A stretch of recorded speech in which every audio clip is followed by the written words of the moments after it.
بسم الله الرحمن الرحيم الحمد لله رب العالمين والصلاة والسلام على نبينا محمد وعلى آله وأصحابه وسلم تسليما مزيدا ثم أما بعد خاطر الكرام السلام عليكم ورحمة الله وبركاته.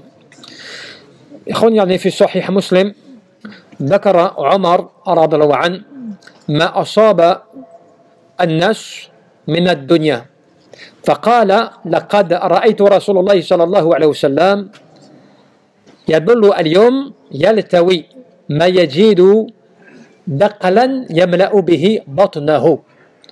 Dans le Sahih de Muslim, il nous est raconté un récit, ou en tout cas un événement, lorsque Omar, à l'époque de son khalifa, qu'il était calife, eh bien il avait constaté, lorsque les gens avaient été touchés par les intérêts mondains, on va dire qu'ils étaient dans les plaisirs mondains.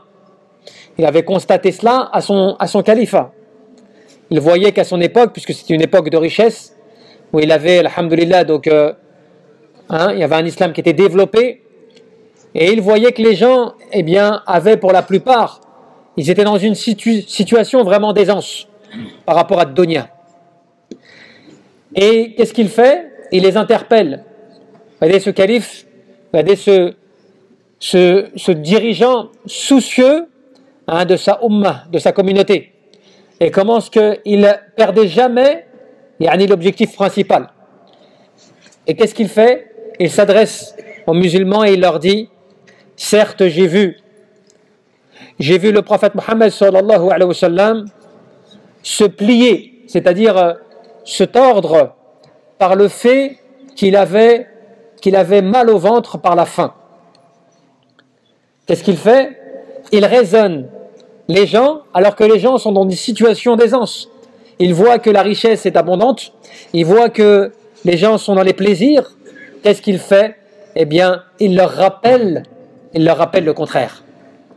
لقد فتحت أبواب الدنيا على الناس في أيام الخليفة عمر رضي الله عنه. Parce qu'à cette époque-là, les portes de la dunya, comme on dit, étaient ouvertes à eux. Cela voulait dire qu'ils avaient les richesses, ils avaient l'abondance. Ils avaient, alhamdoulilah, donc, tout ce qu'il fallait de ce bas monde. فاحتاج أن يذكرهم بالزهد النبي صلى الله عليه وسلم برعاه. Qu'est-ce qu'il fait, Omar? Il a senti la nécessité et le besoin de rappeler aux gens la situation d'ascétisme dans laquelle était le prophète sallallahu alayhi wa sallam et la piété scrupuleuse dans laquelle il était quant au fait que le prophète, alors que les gens profitaient de ce bas monde, lui, Omar, qu'est-ce qu'il fait? Il interpelle les gens, quelque part pour leur dire: n'oubliez pas ce que moi j'ai pu voir du prophète sallallahu alayhi wa sallam, qui était le meilleur des hommes, le meilleur des créatures sur terre. Il se pliait le corps par le fait de la douleur au ventre parce qu'il avait faim. Donc cela voulait dire quoi?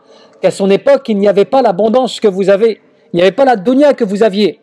لأن الإمام عباد الله العادل هو الذي يحرص على رعياته. Parce que vous savez, celui qui gouverne, celui qui dirige, il doit être soucieux de la situation et de l'état dans lequel les musulmans sont.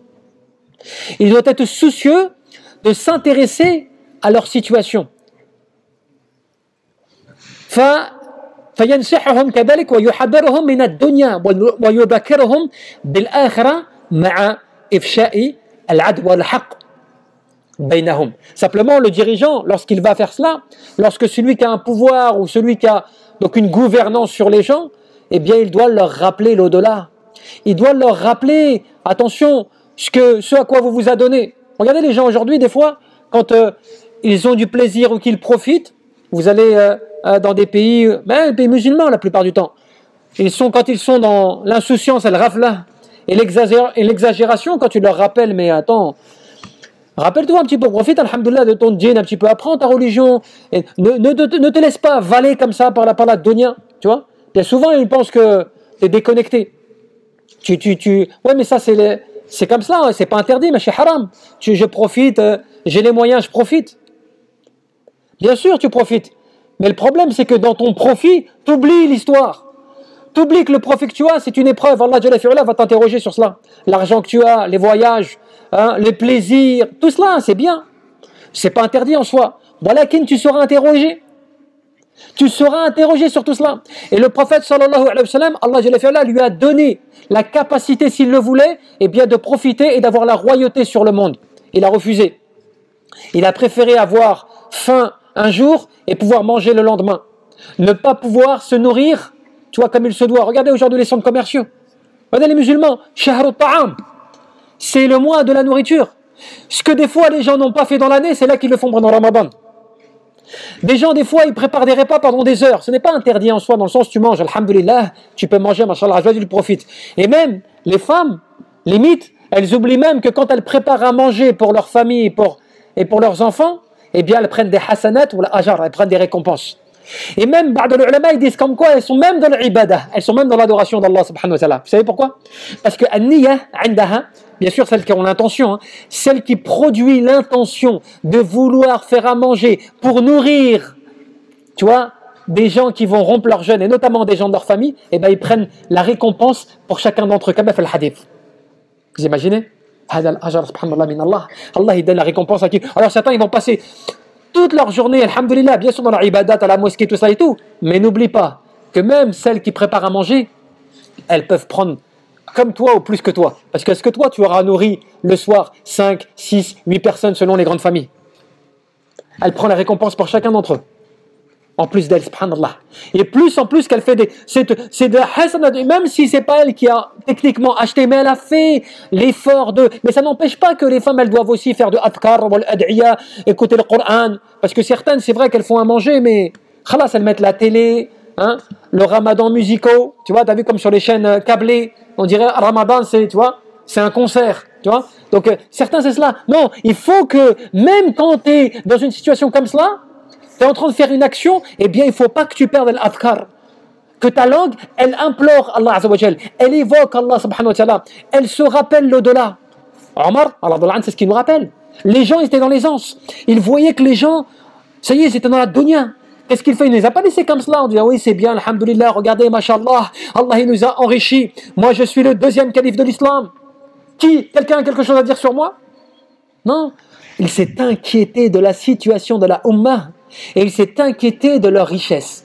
En leur disant, moi j'ai vu le prophète sallallahu alayhi wa sallam, il leur a fait, il y a un sermon. Il les a, tu vois, il les a interpellés pour leur dire, attention ce que vous avez, toutes ces jouissances mondaines. Attention, c'est pas comme cela. Le prophète il se tordait, le ventre, il se tordait par douleur de la faim. Il avait faim et donc il se tordait, subhanallah.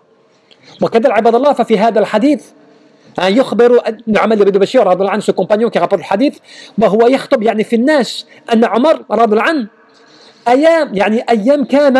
أيام كان خليفة جعل يذكر الناس ويعيبهم فذكر ما أصاب الناس من الدنيا. Omar a senti ce besoin, Omar a senti cette nécessité, mais cela est applicable pour tous. Cela est applicable pour chacun d'entre nous. Quand des fois tu vois les enfants, par exemple tes enfants, là on donne des exemples un petit peu, comme ça on comprend un petit peu la situation. Les enfants des fois, alhamdoulilah, ils ne se rendent pas compte, hein, parce que ce moment ils ont grandi, tu vois, ils ont grandi dans la génération PlayStation, téléphone, iPhone, tout cela et tout, ils ont oublié, ils n'ont pas connu les années 2000, tu vois, où il n'y a pas de téléphone comme ça, de smartphone. Tu ne peux pas regarder les vidéos, tout cela et tout, ça n'existe pas, ces choses-là. Internet qui est arrivé à 2000, tu vois. Eux, ils ont grandi, ils ont vécu dans une situation où tout est à disposition. C'est-à-dire qu'ils ont tout à portée de main. Même la science, al-ilm, wal-ulum, sur Google, tu vois, ils vont sur Internet, khalas, tac. Il y a une question, allez hop, tu vois. Souvent, les gens, quand ils viennent nous voir, qui prennent rendez-vous, ils ont déjà consulté Internet. Hein. Et ils te disent, ils te posent la question, ils disent, oui, mais parce que moi, j'ai lu. Ah, c'est mieux, tu restes à la maison, tu lis encore, tu vois. Dans ce cas-là. Parce que le problème, il est que tu vas lire, mais tellement tu lis, la preuve en est que quand tu viens, bah, tu ne sais pas quel avis prendre. Parce que tu as vu les mabahib, ou les ikhtilaf baynahum, là voilà les dogmes de pensée, ou le jumhur, ou le qul ar-rajih, badul ulama, ou les ikhtilaf baynahum, tu vois toutes les divergences, le dire prédominant, on te dit non mais celui-ci, mais on te dit que c'est interdit, mais certains compagnons l'ont quand même fait. Et ainsi de suite. Donc à un moment, eh bien, tu ne sais plus comment réfléchir. Ton cerveau, il a changé de sens, tu vois. Eh bien, tu as l'accès à tout cela, subhanallah, tu as l'accès à toute cette partie de la science, de l'ulum, eh bien, ils ne se rendent plus compte. Ils n'ont plus d'un. Et c'est pour ça que les parents doivent rappeler aux enfants, subhanallah, tu sais l'intérêt que. Tu vois, regarde, tu as le téléphone portable, tu as la tablette, tu as ceci, tu as. Alhamdoulilah, on est équipé, on peut envoyer des vidéos comme ça et tout. Tout, machallah, tout est à disposition maintenant.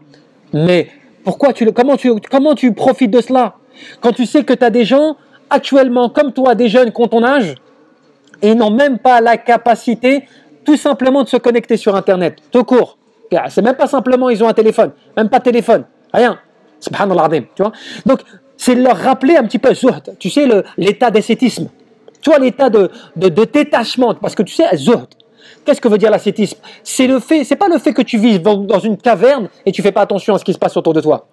Quand le prophète dit, azhad fi dunya yuhibbaka Allah wa azhad fi ma fi aydi an-nas yuhibbaka an-nas. Al-ma'na fi hadha al-hadith, ce hadith il est très important quand le prophète te disait éloigne-toi, détache-toi, sois ascète de ce bas monde et Allah va t'aimer. Et sois ascète de ce que détiennent les gens entre leurs mains et les gens vont t'aimer. Qu'est-ce que cela veut dire? Cela ne veut pas dire que tu ne t'intéresses à plus rien, tu vis plus, tu n'as pas de technologie chez toi, tu n'as plus de téléphone, tu n'as pas de télé, tu n'as rien. Non, cela veut dire que de ce bas monde, n'y donne pas d'importance dans le sens où que ton cœur ne soit pas attaché, amoureux, tu vois, de dunya. C'est-à-dire que ce que tu as, alhamdoulilah, tu remercies Allah subhanahu wa ta'ala. Mais si tu n'as pas, eh bien, alhamdoulilah, tu remercies Allah azza wa jalla aussi. Tu ne te plains pas. Il n'y a pas de shakwa, yani kadalik, tu vois, andannas. Tu ne vas pas te plaindre auprès des gens. Mais pourquoi lui, là, moi, j'ai pas? Pourquoi lui, il a eu ceci, moi, j'ai pas? Pourquoi lui, il n'a même pas fait d'études? Et pourtant, subhanallah, il dirige une multinationale. Et moi, pourtant, j'ai fait des études et j'ai pas réussi. Choses comme ça. Tu dois pas, tu vois être dans le fait de te dire que dunya, Allah jalla fi'ala, c'est lui qui donne ou qui donne pas. Kadalik, de ce qu'il y a entre les mains des gens. C'est-à-dire que tu ne t'intéresses pas. La personne, elle est riche, elle est millionnaire, elle est ceci, elle est cela. Et alors? C'est pas ce qui va me sauver.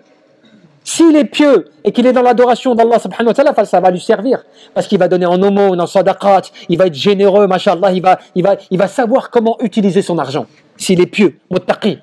Mais s'il n'est pas cela, ça ne m'intéresse même pas. S'il n'est pas dans cette situation, c'est pas intéressant.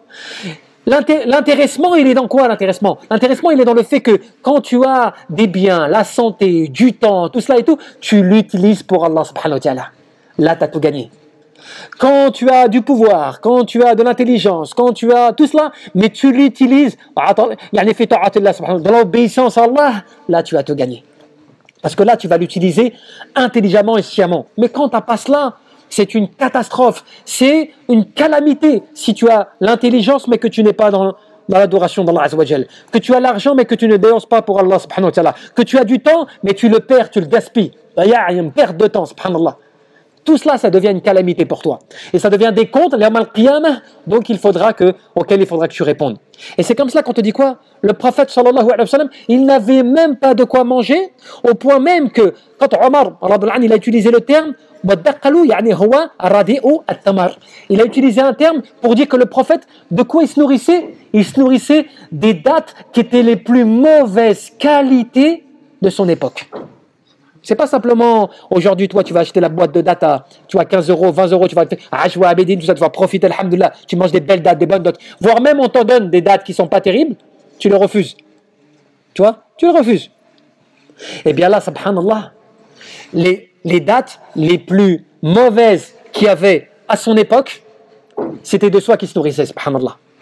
Pour dire qu'il n'avait pas ce qu'il voulait.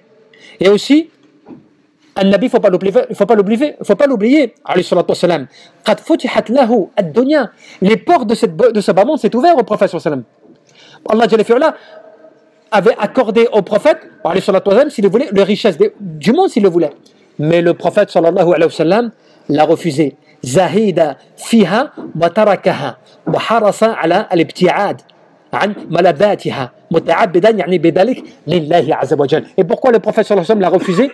Il a refusé parce qu'il a profité et il a préféré l'au-delà à ce bas monde. Il a préféré être dans, le détachement et le peu d'intérêt aux richesses du monde que de l'au-delà. Plutôt que les gens, que pour l'au-delà, pour Allah subhanahu wa ta'ala. Un jour, Ammar, quand vous imaginez, il rentre chez le prophète sallallahu alayhi wa sallam et il le voit allongé au sol sur de la paille recouverte de cuir. Il se met à pleurer, Ammar. le voyant dans cet état. Et le professeur lui dit, Ya Omar, qu'est-ce qui t'arrive? Pourquoi tu pleures?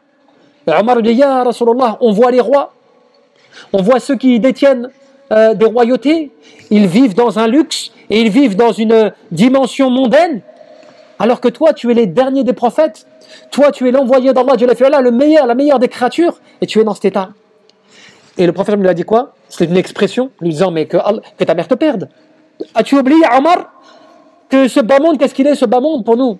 Qu'est-ce qu'il vaut, ce bas monde pour nous? Lui rappelant l'essentiel, lui rappelant ce pourquoi on était là dans ce bas monde. Sauf que nous, vous le savez, la plupart d'entre nous, on oublie souvent l'au-delà, même si on en est conscient, hein, même si on fait nos prières, on adore Allah Azza wa Jal, on est dans l'adoration, mais on oublie souvent les raisons vraiment pour lesquelles on est dans ce bas monde.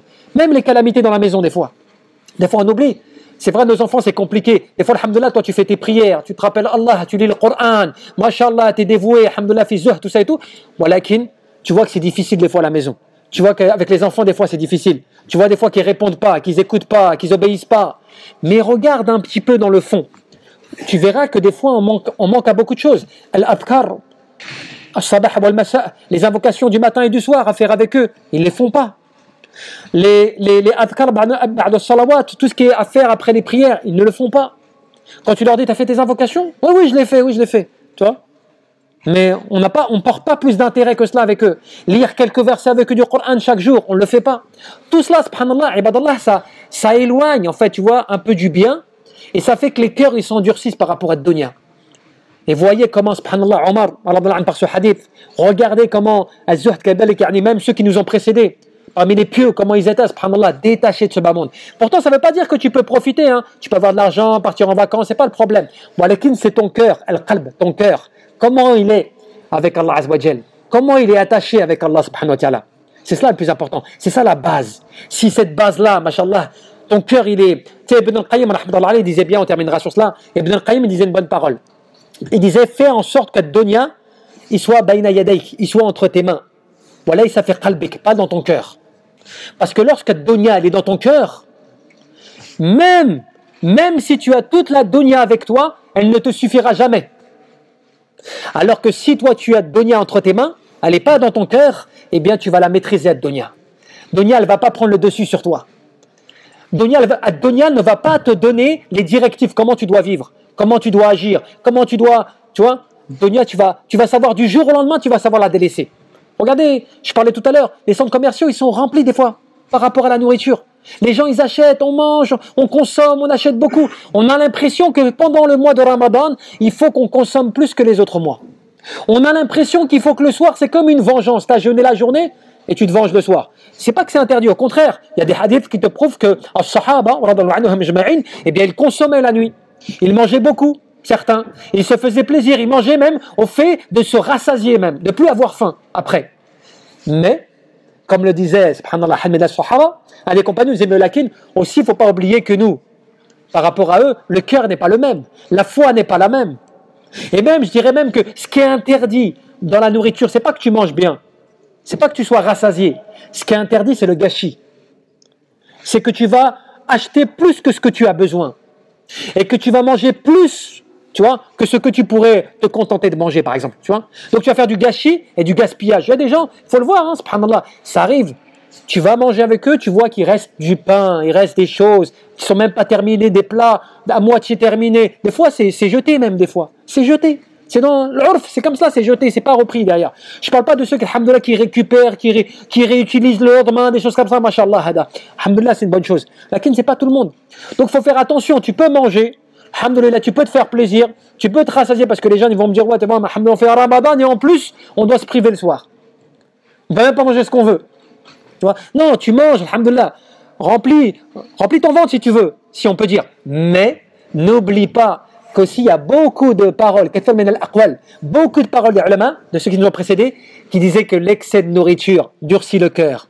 L'excès de nourriture rend faible le corps. L'excès de nourriture crée les maladies aussi. Et ainsi de suite. Tu vois, des ulama à l'époque, les ulama, tu vois, salafus salih, parmi les pieux prédécesseurs, eh ben, quand ils voyaient quelqu'un, bon, c'est pas péjoratif, hein, mais je vous rappelle juste la parole. Certains, quand ils voyaient quelqu'un un petit peu obèse, pour eux, c'était quelqu'un qui était dans le rafla, il était dans l'insouciance. Il était dans l'inattention. Tu vois, quelqu'un qui était obèse, quelqu'un qui avait un gros ventre ou des choses comme cela, pour eux c'était blâmable. Karaha. Ils le détestaient cela, subhanallah. Attends, ça ne veut pas dire que la personne qui est comme cela, elle est mauvaise. Mais c'est pour dire que pour eux, c'était un signe, tu vois, de négligence. Tu vois, un signe de manque de retenue. Il y a beaucoup d'adab, subhanallah. Les ulama, ils ont écrit des livres sur cela, les ulama, ceux qui nous ont précédés. Pour dire comme quoi, il n'y a pas de hasard dans chaque chose, subhanallah, dans la nourriture, dans le bon comportement, dans la bonne santé, dans le bien-être, dans tout cela. Donc il faut faire attention que ce mois de Ramadan, alhamdoulilah, qu'on en profite de ne pas gâcher, que ce soit en parole, que ce soit en acte et que ce soit en nourriture. Il faut qu'on arrive à, alhamdoulilah, à gérer l'ensemble de manière avec le juste milieu. Le juste milieu. Tu peux te faire plaisir, tu peux faire ce que tu veux, mais n'oublie pas, comme tu vois pour Omar Abdallah, même avec la richesse, avec tout cela, n'oublie pas l'akhira, l'au-delà, comment ça se passe de l'autre côté. Allahu a'lam, wa tabaraka wa ta'ala, an yarzuqana al-ikhlas fil qulub wal amal wal niyyah. Allahumma rabbana